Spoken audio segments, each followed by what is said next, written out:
CJP cockroach Janata party supreme ಕೋರ್ಟ್ನ ಮುಖ್ಯ ನ್ಯಾಯಮೂರ್ತಿ ಸೂರ್ಯಕಾಂತ್ ಅವರ ಒಂದೇ ಒಂದು ಕಮೆಂಟ್ನಿಂದ ಆನ್ಲೈನ್ ಚಳವಳಿ ವಿಡಂಬನಾತ್ಮಕವಾಗಿ ಹುಟ್ಟುಕೊಂಡ ಒಂದು ಆನ್ಲೈನ್ನ ಸದಸ್ಯತ್ವವನ್ನು ಹೊಂದಿ ಒಂದು ಗುಂಪು ಆರಂಭ ಮಾಡಿದ ಚಳವಳಿ ಕೊನೆಗೆ ಅದು ವಾಸ್ತವಕ್ಕೆ ಬಂತು. ಅಂದ್ರೆ ಆನ್ಲೈನ್ ಅನ್ನ ಬಿಟ್ಟು ಆಫ್ಲೈನ್ ಬಂದು ಜಂತರ್ ಮಂತರ್ ಸೇರ್ತು ತಿಂಗಳಾನ್ಗಟ್ಲೆಯಲ್ಲಿ ಹೋರಾಟವನ್ನ ಮಾಡಿದ್ರು.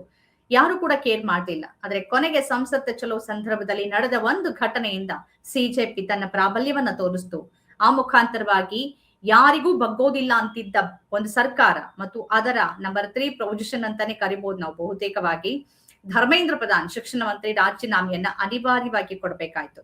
ಇಂತಹ ಪಕ್ಷವನ್ನ ಹೇಗಾದ್ರೂ ಮಾಡಿ ಹೆಡೆಮುರಿ ಕಟ್ಟಬೇಕು, ಅಂದ್ರೆ ಕಾಕ್ರೋಚ್ ಜನತಾ ಪಾರ್ಟಿಯನ್ನ ಹೇಗಾದ್ರೂ ಹೆಡೆಮುರಿ ಕಟ್ಟಬೇಕು ಅಂತ ಅದರ ಸುಪಾರಿಯನ್ನ ತೆಗೆದುಕೊಂಡ ರೀತಿಯಲ್ಲಿ ಮಾಧ್ಯಮಗಳು, ಮುಖ್ಯವಾಹಿನಿ ಮಾಧ್ಯಮಗಳು ನಡೆದುಕೊಳ್ತಾ ಇದಾವೆ. ಎಲ್ಲಾದ್ರೂ ಒಂದ್ ತಪ್ಪು ಸಿಗತ್ತಾ, ಎಲ್ಲಾದ್ರೂ ಒಂದ್ ತಪ್ಪು ಮಾತಾಡ್ತಾರ ಅಂತ. ಆದ್ರೆ ಏನು ಅಂತಂದ್ರೆ ಇದರ ವಕ್ತಾರರಿರ್ಬೋದು ಅಥವಾ ಇದರ ಸ್ಥಾಪಕ ಅಭಿಜಿತ್ ದೀಪ್ಗೆ ಎಲ್ಲೂ ಕೂಡ ಒಂದ್ ತಪ್ಪಿಗೆ ಸಿಗದ ರೀತಿಯಲ್ಲಿ ಅವರ ಪ್ರತಿಕ್ರಿಯೆಗಳು ಸಿಗ್ತಾ ಇದೆ. ತಪ್ಪಿಗೆ ಸಿಕ್ಕಿಸ್ಬೇಕು ಅಂತ ಈ ಮಾಧ್ಯಮಗಳು ಶತ ಪ್ರಯತ್ನವನ್ನ ನಡೆಸಿದ್ದಾರೆ. ಈ ನಡುವೆ ನಿಮ್ಮ ರಾಜಕೀಯ ಪ್ರವೇಶ ಯಾವಾಗ, ಹೇಗ್ ಮಾಡ್ತೀರಿ, ಈ ಪ್ರಶ್ನೆಯನ್ನು ಅವರಿಗೆ ಕೇಳಲಾಗ್ತಿದೆ. ಅದರ ಬಗ್ಗೆ ಅಭಿಜಿತ್ ದೀಪ್ಗೆ ಮತ್ತು ಸೌರವ್ ದಾಸ್ ಇತರ ಸಿಜೆಪಿಯ ಪ್ರಮುಖರು ಉತ್ತರ ಕೊಟ್ಟಿದ್ದಾರೆ. ಇದು ನಾವು ರಾಜಕೀಯ ಪ್ರವೇಶ ಮಾಡುವ ಸಂದರ್ಭ ಅಲ್ಲ ಅನ್ನೋದು ಅವರ ಸ್ಪಷ್ಟ ಅಭಿಪ್ರಾಯ. ಹಾಗಂತ ಅವರು ನಾವು ರಾಜಕೀಯ ಪ್ರವೇಶವನ್ನೇ ಮಾಡೋದಿಲ್ಲ ಅಂತ ಹೇಳ್ತಿಲ್ಲ. ನಮ್ದು ರಾಜಕೀಯ ಪ್ರವೇಶ ಇಲ್ಲ, ನಾವು ಪಾಲಿಟಿಕ್ಸ್ ಬರೋಲ್ಲ ಅಂತ ಅವ್ರು ಹೇಳ್ತಿಲ್ಲ. But it is not the right time ಅಂತ ಅವ್ರು ಹೇಳ್ತಿದ್ದಾರೆ. ಇದು ಸಮಯ ಅಲ್ಲ. ಈ ಸಮಯ ಇರೋದೇನು ಅಂತಂದ್ರೆ ಅವ್ರ ಪ್ರಕಾರವಾಗಿ, ಅಂದ್ರೆ ಅವರ ನಾಯಕರ ಪ್ರಕಾರವಾಗಿ ಪ್ರಮುಖವಾಗಿ ಈ ದೇಶದಲ್ಲಿ ರಾಜಕೀಯ ಪಕ್ಷಗಳು ಜನರ ಸಮಸ್ಯೆಗಳನ್ನ ತೆಗೆದುಕೊಳ್ಳುವಲ್ಲಿ ಮತ್ತು ಅದಕ್ಕೆ ಸ್ಪಂದಿಸುವಲ್ಲಿ ಸೋತ್ ಹೋಗಿದ್ದಾವೆ. ಅದರ ಜೊತೆ ನ್ಯಾಯಾಂಗ ವ್ಯವಸ್ಥೆ ಮತ್ತು ತನಿಖಾ ಸಂಸ್ಥೆಗಳು, ಇಡಿ ಇರ್ಬೋದು, ಸಿಬಿಐ ಇರ್ಬೋದು ಅಥವಾ ಮಾಧ್ಯಮಗಳು ಅದನ್ನ ಮಾಡೋದ್ರಲ್ಲಿ ಸೋತ್ ಹೋಗಿದ್ದಾವೆ. ಹಾಗಾಗಿ ಒಂದು ಪ್ರೆಷರ್ ಗ್ರೂಪ್ ಆಗ್ಬೇಕು. ಅದು ಪೊಲಿಟಿಕಲ್ ಪ್ರೆಷರ್ ಗ್ರೂಪ್ಗಳು ಸೋಲ್ತಾ ಇರೋ ಸಂದರ್ಭದಲ್ಲಿ ನಾವು ಜನರ ಸಮಸ್ಯೆಯನ್ನ ಒಂದು ಒತ್ತಡದ ಗುಂಪಾಗಿ ನಿರ್ವಹಿಸುವಂತ ಸಂದರ್ಭ ಇದು.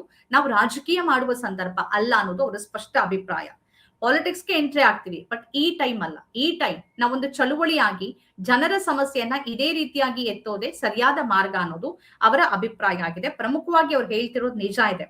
ಈ ದೇಶದಲ್ಲಿ ಕಳೆದ 12 ವರ್ಷಗಳಲ್ಲಿ, ಅದಕ್ಕಿಂತನೂ ಮುಂಚೆನೂ ಇತ್ತು, ಇಲ್ಲ ಅಂತಿಲ್ಲ, ಆದ್ರೆ ನ್ಯಾಯಾಂಗ ವ್ಯವಸ್ಥೆ, ಮಾಧ್ಯಮಗಳು ಅಥವಾ ತನಿಖಾ ಸಂಸ್ಥೆಗಳು ಇಷ್ಟು ದುರ್ಬಲ ಆಗಿತ್ತು. ಸಿಬಿಐ ಮತ್ತು ಇಡಿ ಕಾಂಗ್ರೆಸ್ ಸಂದರ್ಭದಲ್ಲಿ ದುರ್ಬಲ ಆಗಿರ್ಲಿಲ್ವಾ? ಆಗಿದ್ವು, ಖಂಡಿತ ಆಗಿದ್ವು. ಅದನ್ನು ಕೂಡ ರಾಜಕೀಯಕ್ಕೆ ಕಾಂಗ್ರೆಸ್ ಪಕ್ಷ ಖಂಡಿತ ಬಳಸ್ಕೊಂಡಿಲ್ಲ ಅಂತಂದ್ರೆ ಖಂಡಿತ ತಪ್ಪಾಗತ್ತೆ, ಬಳಸ್ಕೊಂಡಿತ್ತು. ಆದ್ರೆ ಪ್ರಮಾಣ ಏನು ಅಂತಂದ್ರೆ ಈ ಪ್ರಮಾಣ ಖಂಡಿತ ಇರ್ಲಿಲ್ಲ. ಇದು ಅಂದ್ರೆ ಇನ್ನು ಸರಿಪಡಿಸಲಾಗದ ಪ್ರಮಾಣ ಅಂತ ಏನಾದ್ರು ಇದ್ರೆ ಅದು ಬಹುಶಃ ಈ 12 ವರ್ಷಗಳಲ್ಲಿ ಆಗಿದೆ ಅಂತಾನೆ ಅನ್ಸುತ್ತೆ. ನ್ಯಾಯಾಂಗದ ತೀರ್ಪುಗಳು ಕೂಡ ಅದೇ ರೀತಿಯಾಗಿ ಆಗಿದೆ. ಅಂದ್ರೆ ನ್ಯಾಯಾಂಗವನ್ನ ಯಾವ ಸ್ಥಿತಿಯಲ್ಲಿಟ್ಟು ಈ ದೇಶದ ಜನ ನೋಡ್ತಿದ್ರು, ಅದರ ಬಗ್ಗೆ ಮಾತನಾಡೋದು, ನ್ಯಾಯಾಧೀಶರ ಬಗ್ಗೆ ಮಾತನಾಡೋದೇ ತಪ್ಪು. ಮತ್ತು ಅವರಷ್ಟು ಶ್ರೇಷ್ಠ ವ್ಯಕ್ತಿಗಳು ಗೌರವಯುತವಾದ ಸ್ಥಾನದಲ್ಲಿರೋದು, ಗೌರವಯುತವಾದಂತ ತೀರ್ಪನ್ನೇ ಕೊಡ್ತಾರೆ ಅಂತ ಅನ್ಕೊಂಡಿದ್ರು. ಅದು ಭ್ರಮ ನಿರಸನವನ್ನು ಉಂಟು ಮಾಡಿದೆ ಹಲವಾರು ಪ್ರಕರಣಗಳಲ್ಲಿರ್ಬೋದು. ಆ ಕಾರಣಕ್ಕಾಗಿ ಮಾಧ್ಯಮಗಳಂತೂ ಬಿಡಿ, ಮುಖ್ಯವಾಹಿನಿ ಮಾಧ್ಯಮಗಳು ಈಗಲೂ ಸಿಜೆಪಿಯನ್ನ ವಿಲನ್ ಆಗಿ ತೋರಿಸುವ ಮತ್ತು ಅವ್ರು ಮಾಡಿದ ತಪ್ಪು ಅನ್ನೋ ರೀತಿಯಲ್ಲಿನೇ ಇವತ್ತಿಗೂ ನಿರೂಪಣೆಗಳು ಬರ್ತಿರುವಾಗ ಮುಖ್ಯವಾಹಿನಿ ಮಾಧ್ಯಮಗಳನ್ನು ಆಳುವವರ ಬೂಟ್ ನೆಕ್ಕೋ ಕೆಲಸವನ್ನೇ ಅವ್ರು ಮಾಡ್ತಿದ್ದಾರೆ. ಮುಖ್ಯವಾಹಿನಿ ಮಾಧ್ಯಮಗಳನ್ನು ಅಥವಾ ನ್ಯಾಯಾಂಗವನ್ನು ಅಥವಾ ತನಿಖಾ ಸಂಸ್ಥೆಗಳನ್ನು ಅಥವಾ ಈಗಿರುವ ರಾಜಕೀಯ ಪಕ್ಷಗಳು ಜನರ ಸಮಸ್ಯೆಗೆ ಸ್ಪಂದಿಸತ್ತೆ ಅಂತ ಅಂದ್ಕೊಳಕ್ ಆಗೋದಿಲ್ಲ. ಹಾಗಾಗಿ ಒಂದು ಪ್ರಬಲವಾದ ಒತ್ತಡದ ಗುಂಪು ಬೇಕು. ಆ ಗುಂಪಾಗಿ ಈಗ ಸಿಜೆಪಿ ಕೆಲಸ ಮಾಡ್ತಿದೆ. ಇಲ್ಲಿ ತನಕ ಅದು ಸಂವಿಧಾನಾತ್ಮಕವಾಗಿ ಚುನಾವಣಾ ಆಯೋಗದಿಂದ ಯಾವುದೇ ಒಂದು ಅರ್ಜಿಯನ್ನು ಸಲ್ಲಿಸಿಲ್ಲ. ಅದರ ವಕ್ತಾರ ಹೇಳೋ ಪ್ರಕಾರವಾಗಿ ಅದಕ್ಕಿನ್ನೂ ಒಂದು ಬ್ಯಾಂಕ್ ಅಕೌಂಟ್ ಕೂಡ ಇಲ್ಲ.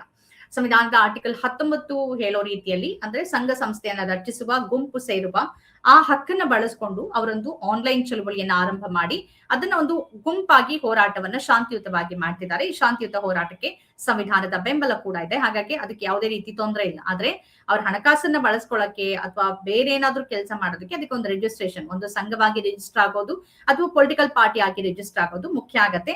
ಅದು ಇಲ್ಲಿ ತನಕ ಆಗಿಲ್ಲ. ಅದ್ರ ಬಗ್ಗೆ ಚಿಂತನೆ ನಡೀತಿರ್ಬೋದು, ಯಾವ ಸಂದರ್ಭದಲ್ಲಿ ಮಾಡಬಹುದು ಅಂತ. ಯಾಕೆಂದ್ರೆ ಇನ್ನು ಅವರು ಆರ್ಗನೈಸ್ ಆಗಿ ಸಂಘಟಿತವಾಗಿ ಕೆಲಸವನ್ನ, ಚಳುವಳಿಗಳನ್ನ ಮಾಡ್ಬೇಕು ಅಂತಂದ್ರೆ ಹಣಕಾಸು ಅಥವಾ ಸಂಘಟನೆ ಮಾಡೋದಕ್ಕೆ ಬೇರೆ ಬೇರೆ ರೀತಿಯ ಅವರು ಕೆಲಸವನ್ನ ಮಾಡ್ಬೇಕಾಗತ್ತೆ. ಅದಕ್ಕೆ ಒಂದು ರಿಜಿಸ್ಟ್ರೇಷನ್ ಬೇಕಾಗ್ಬೋದು ಅಥವಾ ಬ್ಯಾಂಕ್ ಖಾತೆ ಕೂಡ ಬೇಕಾಗ್ಬೋದು. ಆದ್ರೆ ಸದ್ಯಕ್ಕೆ ಲಭ್ಯ. ಇದೊಂದು ಸ್ಪಾರ್ಕ್ ಆಗಿ ಬಂದಿತ್ತು, ಒಂದು ಕ್ಷಿಪ್ರ ಕ್ರಾಂತಿ ಅಂತ ನಾವೇನಾದ್ರೂ ಕರಿಬಹುದಾದ್ರೆ ಅದನ್ನ ಸಿಜೆಪಿಯ ಈ ಚಳುವಳಿ, ಮೊನ್ನೆ ನಡೆದ ಜಂತರ್ ಮಂತರ್ ಚಳುವಳಿ ಮತ್ತು ಅದಕ್ಕೆ ತಲೆದಂಡ ಆದಂತ ಶಿಕ್ಷಣ ಮಂತ್ರಿ ತಲೆದಂಡ, ಅದನ್ನ ನಾವು ಹೋಲಿಕೆ ಮಾಡಬಹುದು.